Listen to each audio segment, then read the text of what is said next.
I am so freaking tired. So freaking tired. But I'm on my way to go and see Alice. Because we have a standing Tuesday, go get work done, do drawing, study kind of date thing. So go do that. But it's so freaking early.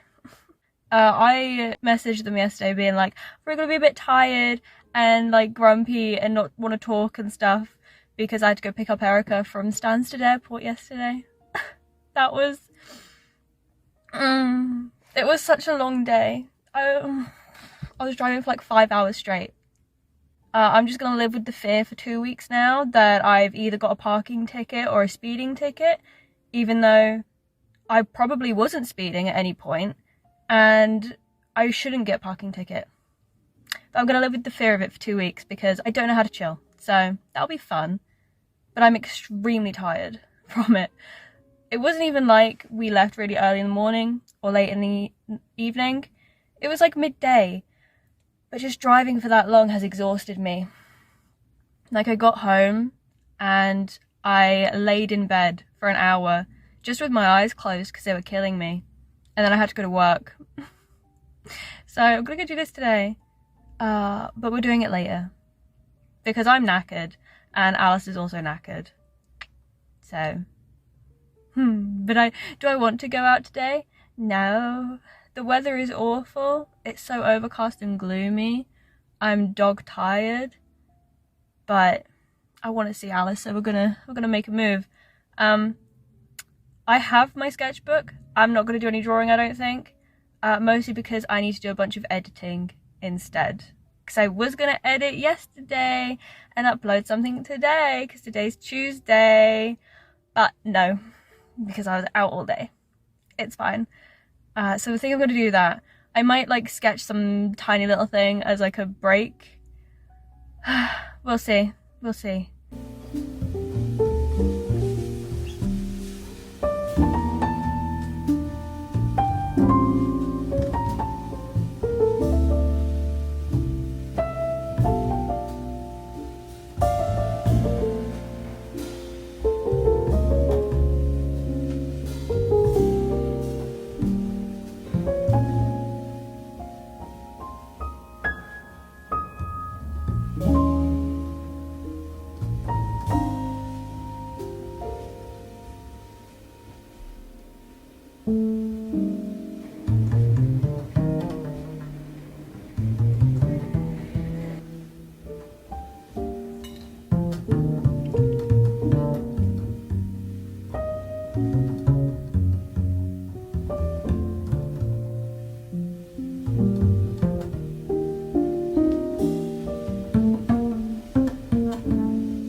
I know I have like multiple things to talk about and say, but I cannot for the life of me think of any of them at all.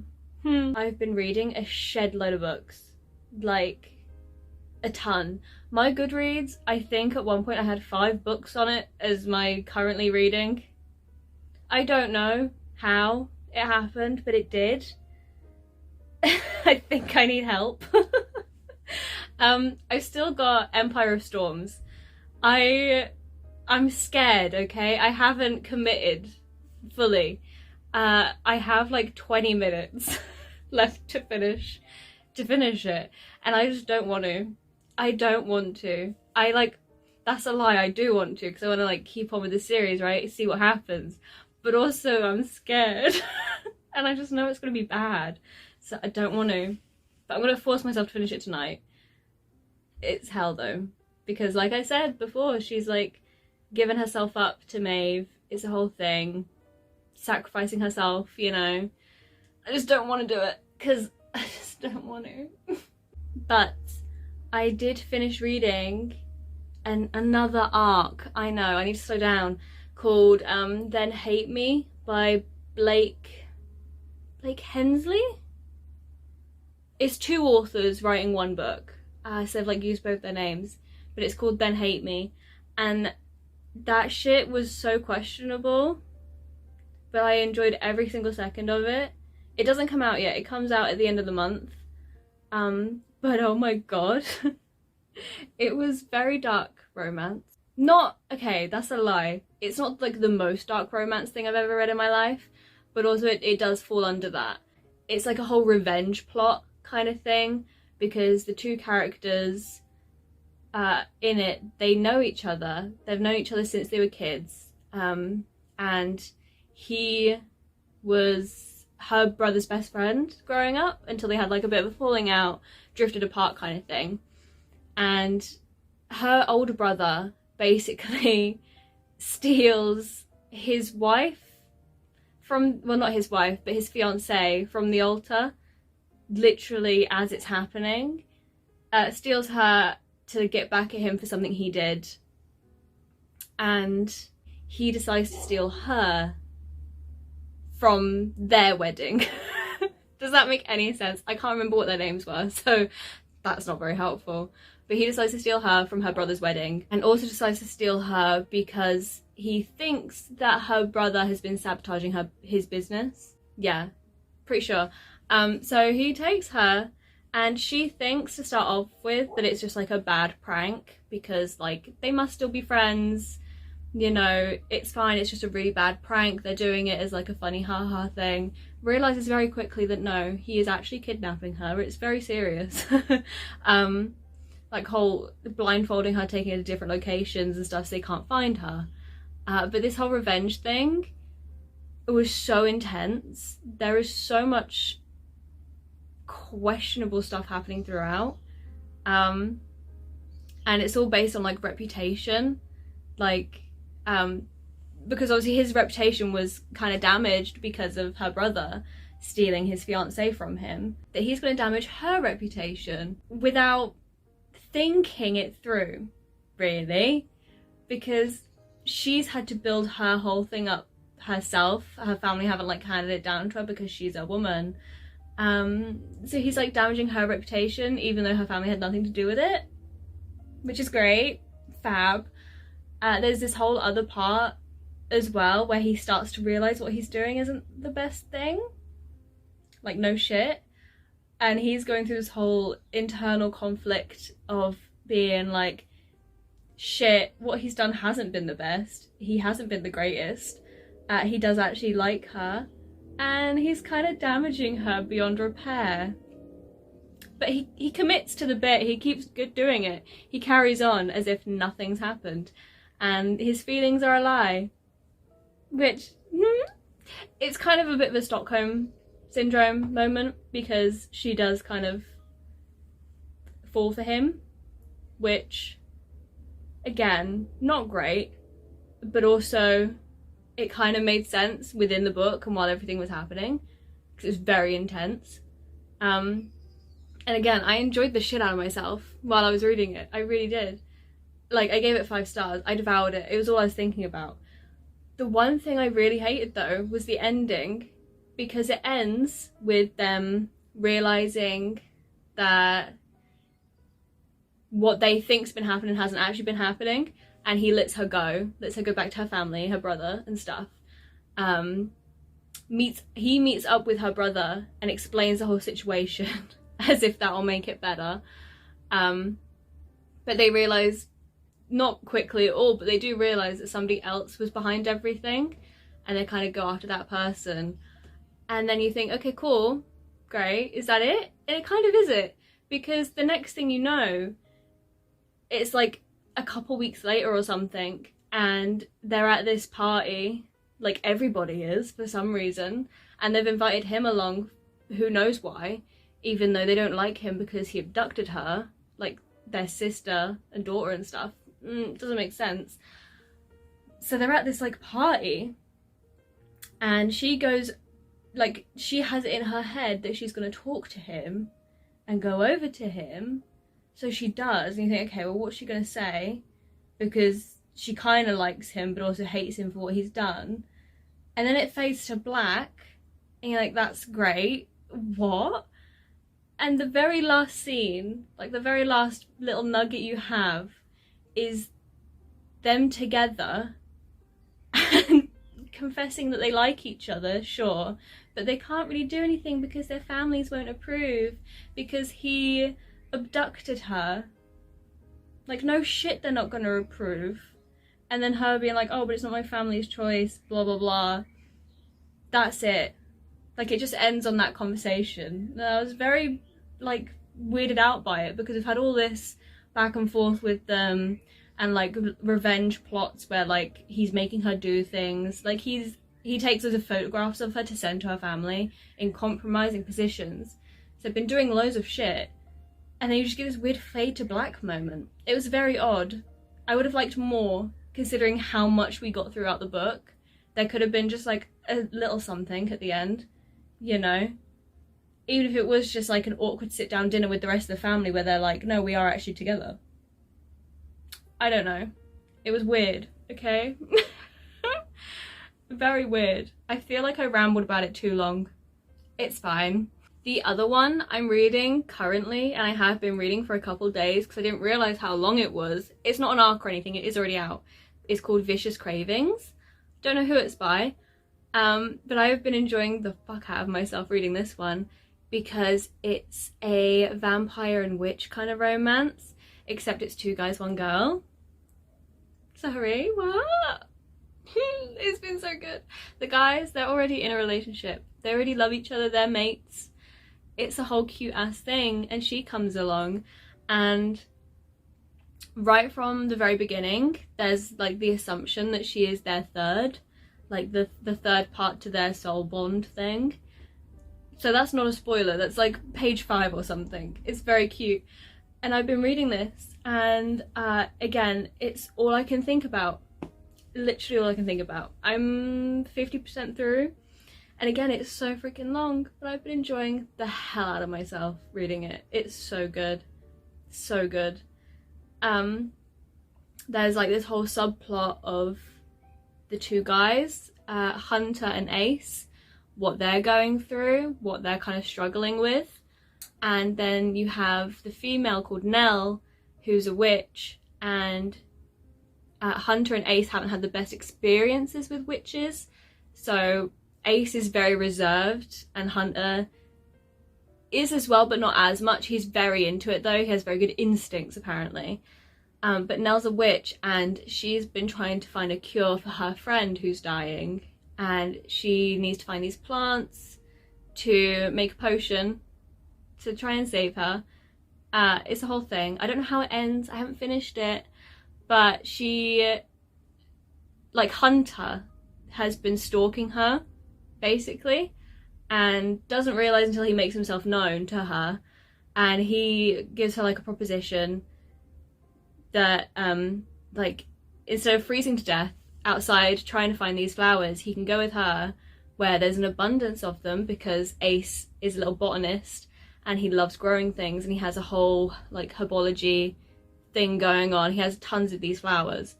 So she can go with him there, have all these flowers, try and make the potion, you know, when they're made, they'll go and take them to the friend and see which one's best, which one works the best, you know.